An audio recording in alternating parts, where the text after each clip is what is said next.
Hello, so I'm a producer at Congregate, and for the last almost 3 years, I've been working primarily on the animation throwdown project with Fox and 5 of the Fox animated properties. So it's kind of a big project. Has American Dad, Bob's Burgers, Family Guy, King of the Hill, and Futurama. So lots of experience coordinating different IP holders and their different kind of thoughts and feelings.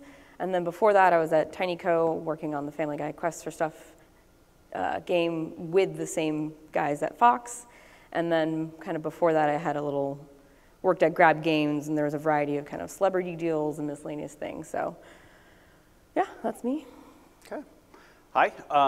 So I started in '95 in the games industry at Disney Interactive, and since then worked for a good many of the entertainment companies in Hollywood, like Jim Henson Interactive and Nickelodeon. And I've been on both sides of the equation for IP for all this time, both as a developer independently and on the corporate side as an exec, and sometimes standing in the table in the middle trying to keep the two sides from killing each other. I'm continuing to work with IP now with Gary and Mark, and with my own company, Cold Room, where I'm focused on horror VR experiences. So I don't know if that's a good segue or not, the word horror, the product development process, working with a studio, working with IP owners. You know, one of the things that, you know, after you've gotten the deal done, obviously you have to figure out a way that you can connect with the property owner. I think, you know, there is a real chemistry that needs to be made. And why don't you tell us a little bit about, you know, when do you get involved in the process? Once your legal and business team has got it done, you've evaluated the IP, where do you work within the studio, your own studio side for Congregate, or in your end, the IP owner? When do you start the process, and how do you strategize a plan that takes you through a year or 2 year development? Yeah, so on Animation Throwdown, while we were working through the deal and all the legal side, we had already kind of started down production because we wanted to kind of make sure that as we do the deal, we have more and more information. And when I joined, I kind of came in a few months into the actual production. Deals had been signed, but we already had a lot of content, a lot of the game already built. And the first things that we did when I was there is kind of, we went down and talked with all the IP holders and showed them our game and our idea, and kind of warming them up to, this is what we want to do, this is how we want to bring all of the worlds together. And the narrative of Animation Throwdown was always kind of a big piece of, like, how do you actually bring these 5 IPs together into one universe? So there was a lot of just back and forth of figuring out what they like, what they thought was a good way to bring them together, how to do it all, and make it into a game. And so that influenced, we wanted to do that right away because that's kind of influenced a lot of what the game ended up looking like. We went through a variety of narratives and a variety of things, kind of ended up where we are out now, but had to rip a bunch of stuff out, redo it, kind of all last minute because of, you know, it just takes a very long time. I think it maybe took us a year or so to even kind of have a solid idea of how these worlds come together. So that was kind of a big first piece. And then on the just like production side, there was kind of the piece of, okay, now we're gonna have to actually create content. How do these approval processes work? How's the back and forth? What's communication like? We would send giant batches of art over and have all these back and forths, and learned a lot about what the different showrunners liked, disliked, the kind of little details that we hadn't even thought of paying attention to. So it was kind of, right off the bat, was a lot of big narrative stuff, and then drilling down into a lot of the smaller pieces as well. To your point you just made, from my perspective on both sides, somebody on your team has to be essentially a brand manager or a geek about the properties that you're covering, because part of the battle when you're working with IP owners is that they feel like their babies are being taken care of. Yes. And so somebody has to have a sincere and genuine appreciation, so that when you get down to the details and you get down to the concept of approval processes, these things go better because there is a shared language of people who are really, whether it's one IP or several, that there is a conversation, a meaningful conversation about the IP. Yeah. And that also helps you address issues of design and the game part of it that sometimes the IP owners don't quite get, and how their IP translates out of a linear medium into an interactive medium, and how you have to then be the IP whisperer and explain to people the difference between the treatment of their IP in their original form and how then they end up in a game and how they have to behave in the situations they're going to be in a game. Yeah, definitely. Whenever we brought people who are super passionate about the shows to the meetings with the IP holders, it made a big difference. I saw this at TinyCo as well, where like our art director was just a die-hard fan of the Family Guy show, and it showed through all the pieces of art and all the work, and so it kind of built up a really strong relationship of trust and respect. And on what was kind of working on 5 different IPs, we kind of ran into a problem. Is like there's lots of people who like all of them, but there's no one person that's a die-hard fan of all 5. So we kind of had to like break up who was working on what pieces, and that had its own complications to kind of bring it all together in the end. But it made a world of difference, and whenever we would get kind of artists working on the shows that they loved the most, it kind of shined through, and you could see it in the actual work that they were doing, and then the showrunners would be like, this is great, this is way more fun. Especially for Animation Throwdown in the beginning, we had all these cards. We made like, I don't know, I think we have maybe 1,000 or so cards at this point. And in the beginning, we tried to kind of do it in this methodical way of, okay, let's start with the early seasons and like start getting content because we know we have to have thousands of cards.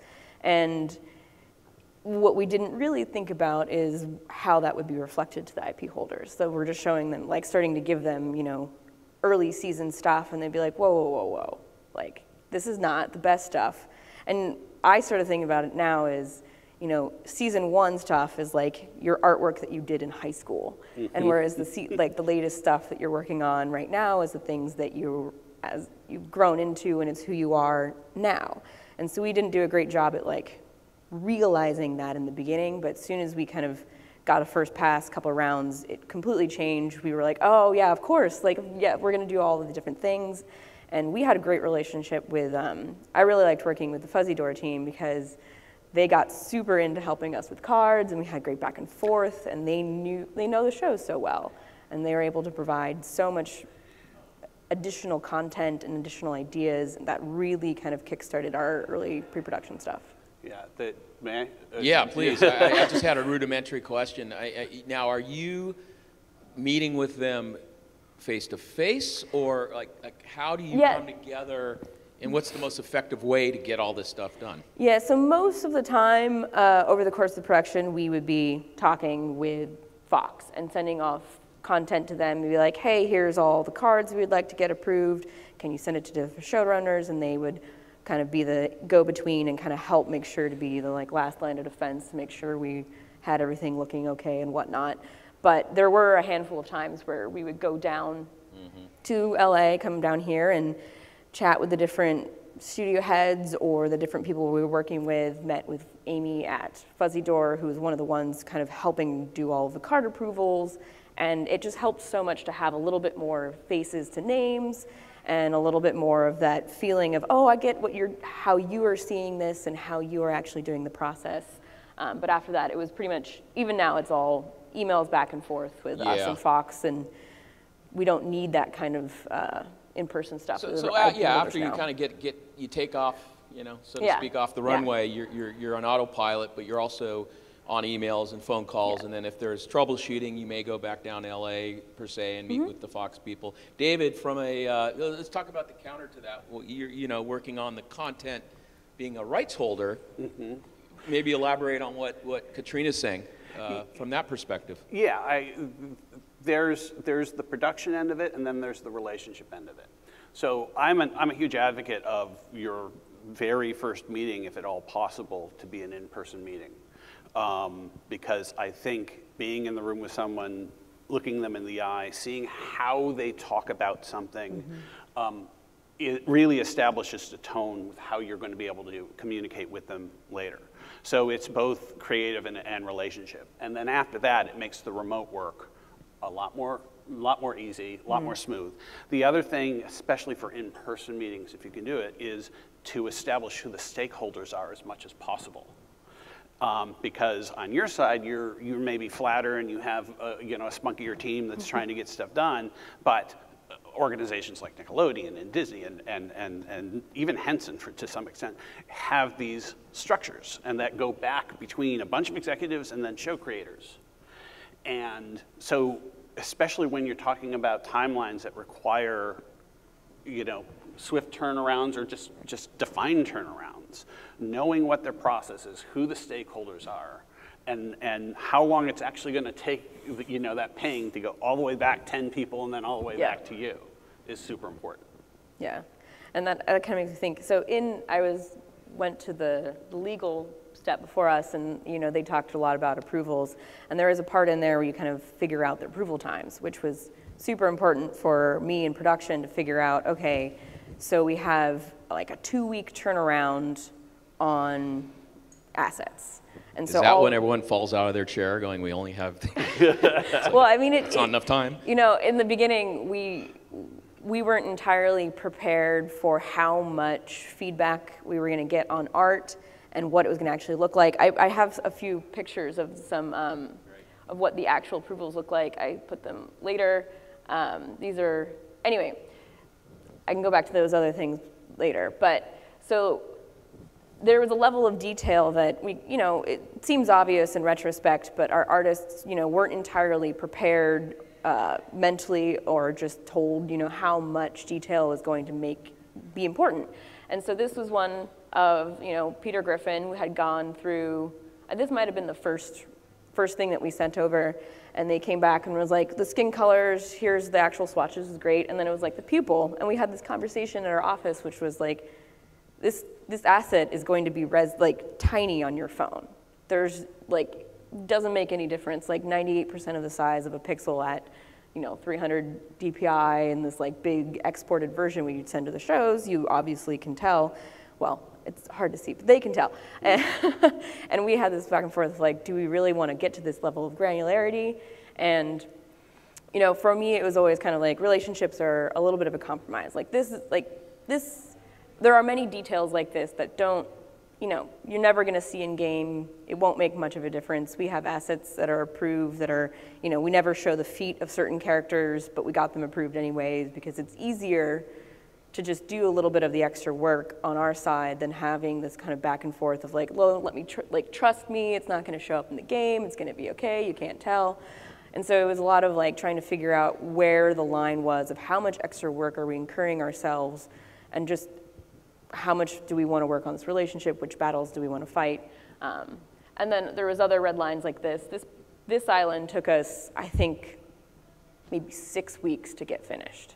Just this one, because it was the first Bob's Burgers piece of art we did, and artists had never worked on Bob's Burgers, and they have kind of a very unique line wobble aesthetic, and there was we were kind of, early on, we hadn't gotten we hadn't settled on what the actual perspective was going to look like, and so we had a back and forth of what is the actual angle of the building at, and the artists were like, well, it'd look like this, but then Bob's Burgers come out and be like, no, it'd look like that, and they would disagree and say, that's not what it looks like. And just, you're like, it's okay. Just make it look like what they want, because this is their work. This is their art. It's not just do what they want. So there was a lot of back and forth, and then there's, Futurama has one.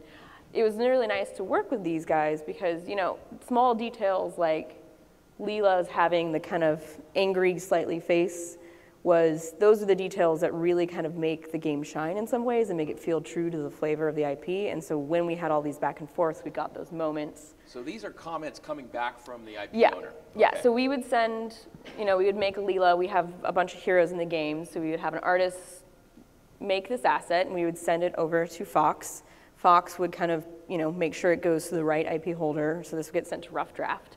And Rough Draft would have all of these notes, send it back to us, and then we would fix all of those notes and send it back, and it would have some number of back and forths. And that was really the biggest piece in the beginning that took way longer than we expected. because all of our assets had back and forths, and it's like 1 to 2 weeks. It can be up to 1 to 2 weeks on back and forths. You know, usually they were pretty quick turnarounds, and we had like kind of got a rhythm to some degree, but these are the kinds of things, it just kind of ballooned how much work we were doing, especially because we only had one character artist for the entire game. Yeah, you never forget your first time working with an IP, basically. Yeah. There is a steep learning curve. Yeah, and I had seen some of this from TinyCo Quest for Stuff game, but when like the other people who had been at Congregate, I don't think any of them had really worked on IPs beforehand. So when I jumped in, I was like, oh man, we need to move fast because this is going to balloon quickly. But if you do it well, then you can make a cottage industry out of a particular IP or a particular company. I mean, when I first started at Nickelodeon, there were 5 developers that were in-house. Essentially, they were external developers, but they were considered more or less in-house developers because everybody knew that they were going to make a SpongeBob that they didn't have to have a zillion notes for. And so it was slow to bring in new developers because we were going with what we knew to make the process of making a game more efficient and less stressful on everybody. And so from a development standpoint, if you can be that developer, that reliable developer that gets the IP, then that gets you, that's a revenue stream. Yeah, and all of our artists learned over time. We kind of took in all of these notes.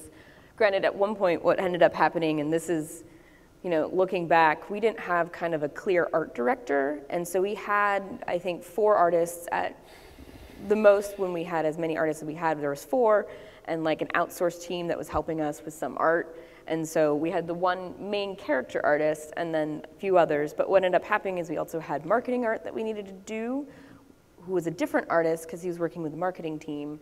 And he was making art for the same characters, but because we didn't have an art director or someone kind of in that role, notes that we had gotten from Rough Draft on Bender when we had him for in-game, the artist and the marketing team had never seen those notes, and he made a character that didn't had errors in those things, and like I wasn't quite, in the position to comment on those things and sent it over, and it was just like we already told you how to fix these things. This is obviously wrong. Like, what are you? And it was, I definitely think that if working on these kinds of things, it is incredibly important to have a person who's like dedicated to make sure that all of the different art going through has all of the information applied across the way, because we had that at TinyCo, and I hadn't really kind of processed it there that was making such a big impact. But at Congregate, we made a few of those kinds of errors where it was just like, oh, sorry, we'll fix it, it's fine. And we got much better at it after that, but it was kind of the shock of how they kind of reacted to some of that. Yeah. Well, I think that's where, as a former IP owner working for Sony, we looked at the other side of the table as a very responsible party, but someone who really, you mentioned being immersed in the IP, and we had things like Wheel of Fortune that had 25, 30, well, actually 30 years plus of, content. And I'll always remember the fact that, we had 4 or 5 games we did over the years, but every time I went into a meeting, I brought in a new team. The IP owner or the producer of the show would say, hey, whatever happened to that Eric guy that was working on the first game, why can't he work on this? He was the best. And he really shut down anybody new coming in. So how do you really make someone feel comfortable that you're going to take their baby and really process it in a way that's, you're going to nurture it, and you're going to feed it well, and convince them that you are the right type? Because as a deal maker, I'll go out and it used to be the days where it was all about the money, and those days are over, but now it's about actually great content. So how do you go in, and what do you prepare for when you go in to meet with this producer or IP owner? I think that's an interesting way to kind of take this process and bring it back a little bit, because I think there's a setup. If you can elaborate on that, that'd be great. Yeah, I think to me you have to respect these IP holders. They have created content that the world or a chunk of the world loves. And so that was kind of earlier when we were saying, if you are passionate about this property, going into those meetings, to me it was most important to show that it's like, no, we also love this show. We also know the details, we care, we are fans, we want to make it great in that way, that actually goes the furthest. And that like you can kind of show them different things that you're working on, but that to me I think makes the biggest difference when you can kind of prove, yes, I am also a fan, we have people here who care about this property and will treat it with care because we love it so much. I was Nickelodeon in particular, and to some extent Disney. And definitely Henson, as a producer on the studio side, on the IP owner side. This is where I sort of was in the middle of both camps, because it was my job, to be the face of the company for the developers, but at the same time I had to manage backward to the IP owners and the creators of the shows. I mean, before I started we weren't actually allowed to talk to the showrunners or the creators of the shows. But it just so happened I knew some of them from other lives, so I was able to weasel in. And so now I had the IP owners actually creating content for our games. And what that does is it also helps the developer, because I'm sort of helping boost the relationship. I'm taking some responsibility for the relationship between the developer and the creator. And then that helps us, if something does go wrong, it helps us resolve these conflicts a lot more easily, because there's sort of a mediating factor in there, and a mediator. Yeah.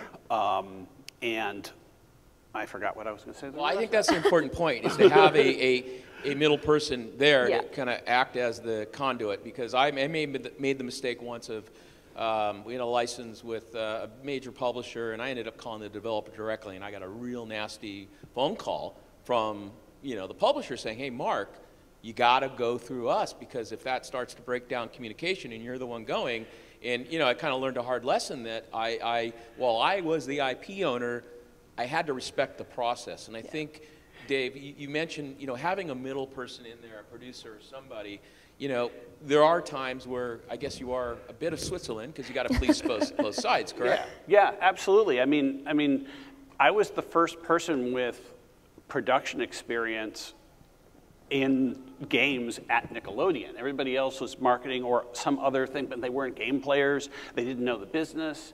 And so half of my job was actually explaining my job to people at Nickelodeon. And sitting with standards. We have COPA standards. We have Nickelodeon standards of what characters can and can't do. And there were things when I got there that was like, no, no, no, no, no. But then, and the developers are all freaking out because they know that this is okay. They could be doing this, and this is what would make the game fun. So I sat with our standards person and explained, well, think of it more as digital toys and not another show. Think of it this way. Did you know that this is important in games and this is important in games? And when it was all over with, she goes, nobody's ever sat and talked to me about this. And after that, short of pornography, I could do a lot of things with the Nickelodeon IP, because suddenly, without warning, everybody understood. I mean, there were still conflicts with some of the creators over certain aspects, but overall, there was a lot more of an education than anybody had ever gotten before, and it made decision making and approvals and everything else a lot more easy. Nice. Yeah, we leaned on the guys at Fox. Just one of them's here now, Clay, who I've worked at both Quest for Stuff and Quest for Cards. And a lot of the kind of things we would bump up with the different IP holders, we would definitely rely on them to kind of help the shows understand how games work and why these things make sense in the way we're doing it, or why this card is going to look like this or do this, or how the upgrade was a whole kind of thing, because there's a bunch of different elements on the cards and what they look like and how that impacts the actual art itself. So I think working with a mediator is definitely really nice, especially ones that know how games work and understand games as business and that kind of thing. It's definitely, you know, it's a very, you know, I think what I've always found was the process, you know, of making a movie and a TV show is a long-term thing, and they're so focused on making a movie that it's hard to get those folks to give up the creative part. So I think that's always a challenge for us on the other side. I think you've got to, you know, as I used to say, you know, manage upwards, manage your boss, you know, that whole thing. But are there in your slides any other good examples you want to go through of maybe some of the pitfalls, some of the things that you thought were like, holy cow, how are we going to do this? I guess kind of there's the narrative stuff that I kind of touched on earlier. So this was a huge chunk of work. We were trying to figure out how to bring all of these worlds together. And these are screenshots from like some of the earliest presentations that we had, and this idea of like, it's an ordinary evening in ordinary worlds, and they're all doing ordinary things, and then something extraordinary happens. And we kind of had buy-in from the different shows and kind of kept going down this path and kept going down this path. And we spent lots and lots of art resources to kind of work on this. But I think one of the things that we ran into that, you know, the other, like Quest for Stuff was kind of, they had a broadcast quality intro episode, or broadcast intro to the whole game. And we weren't equipped to do that kind of intro. And so we were kind of competing with this visual challenge of how do we make it simple and cheaper. We don't want to have to do, you know, hire the broadcast team to actually animate a whole intro, especially when you have 5 IPs, because that would be 5 teams and they all have to work together. It just was like, oh, let's not even go down that rabbit hole. And so we had this kind of narrative, and we had this idea of, we had these little flash screens where you go back and forth. And it kind of evolved into like, okay, well maybe we'll just have this vortex and rip all of the islands. And we started working on these animations and all of these things. And this concept art like got everyone excited. And it just never quite got there. And we kind of at Congregate were debating, is like, well, we're this far along, we've kind of committed to it, but it was between Fox and the IPs, I think, and us, that it just wasn't working at all. And so it was like, you guys got to go back to the drawing board of like, figure out a new way to make it work, figure out a new thing. And you know, what we ended up with was way simpler, ended up being fine. It's, you know, Futurama. Farnsworth has a machine. As a player, you touch it, everything explodes, and then all of a sudden all the worlds are together. And so sometimes with these things, I think simpler is also totally fine, and it works. And it was kind of a fun idea. It just came out of a casual conversation with one of our artists, and it just was like, this is perfect.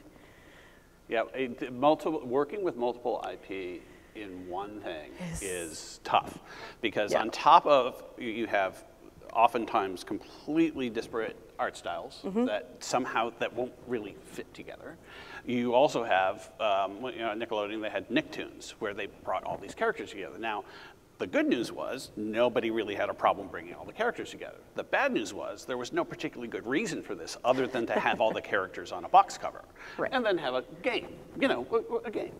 And so we started running into problems when then people would pitch us a Nicktoons game, and there were 2 problems, 3 actually. One was, it was completely unrelated to anything else that had ever gone on with these characters. 2, there were characters they were pitching that were no longer popular on air, and so of course this is more a marketing exercise. So they would, the Nick side would say no, yes, yes, no, yes. Then you had the issue of the pecking order of the creators and the characters, and so you would end up with these weird relationships between the characters and the art. You know, SpongeBob was always front and center, and then, you know, depending on whether Danny Phantom was big or not, he had to do almost the same thing that SpongeBob was doing. So it got really complicated. So I went and I created the Nicktoons universe internally as a style guide, both to bring, and mine was called the Bubbleverse, and I just came up with this idea because it reminded me of, you know, a soap bubble with bubbles on it and how they slide around, and sometimes they're together in the same place, sometimes they're not, and that way we could rotate in and out any characters we wanted for any reason. And it was really straightforward, and then I created like an Avengers out of them, where they were a specific team for a specific reason, and then we did 3 stories based on that universe in the games. Nice. Yeah, I think we're going to go to questions soon. But one thing that that made me think of is, so our marketing art, which I also have in here, we at the beginning kind of weren't entirely comfortable diving into putting all of these characters in one piece of art together next to each other, because there's just, you know, our artists didn't know how tall everyone was. They're like, you know, do you have to change the color shading because they're kind of all slightly different colors in the different worlds? And so we ended up hiring one of the guys who worked on Animation Domination to make this piece of art for us. And it's an awesome piece of art, but what we kind of, you know, came away is that this was the kind of the intro piece we had for the game, and then partway through it was kind of like, well, it doesn't really look like a game, it doesn't feel like a game, it just like, is it just another show? What is this? What does it look like? And so we had hired a new artist at that time who had worked on some of the Family Guy stuff, so he had at least some experience, and we had gotten some experience from getting this made, and so we ended up having to make a secondary splash screen. That was then the big marketing piece that was, this is our launch asset. And it's a lot of work to go have this back and forth, because this, I think each of these assets took maybe 4 to 6 months. Like this last one took much less time because we had kind of gotten through a lot of the hurdles. But this one just had a lot of back and forth. We changed costumes, we changed characters and moved them right and left and had all sorts of different things. And then what we didn't realize is that marketing had planned to use all of these characters for marketing assets separately, but who were sending it back and forth to get approved never approved like the legs of Leela, because you don't see them here. And so then there was just this big kerfuffle of like, well, why didn't you guys get them approved? And we're like, what's happening? So having to kind of make sure everyone's on board and keeping close contact with marketing was also, you know, later on we got much better at that and making sure they were in the loop. We got everything approved and made it so we could use them across the board. But it is 5 IPs it's a lot. Yes, it is. Yeah. So just to have a show of hands, aside from our friends at Fox and Disney here and anybody else I forgot, sorry, but who's working on a licensed IP and is in the middle of kind of a creative conundrum? Anybody? Nobody's working on a licensed IP? How many of you want to work on a licensed IP? Okay, good. So I think that's where, you know, what we want to leave you with is that, you know, as far as licensing is concerned, it's not as complicated as it seems. There are deals to be made. There's people who want to do business, but I do think, you know, they've shared just a slice of some of the problems that go along with it, but it's necessarily, there's a definite light at the end of the tunnel for licensing and content. I think if you put the right people in the right room, get smart people together, you can educate. As Dave, you said, you put together this whole new, you know, story concept that got your management, you know, interested, and the developers loved it. So it's a really iterative process, but it also is, you know, finding the right people, and always, you know, you look better with people around you that know more than you. It's always a good thing. All right. Well, we'll end it at that, and thank you very much for joining us, and enjoy the rest of your day.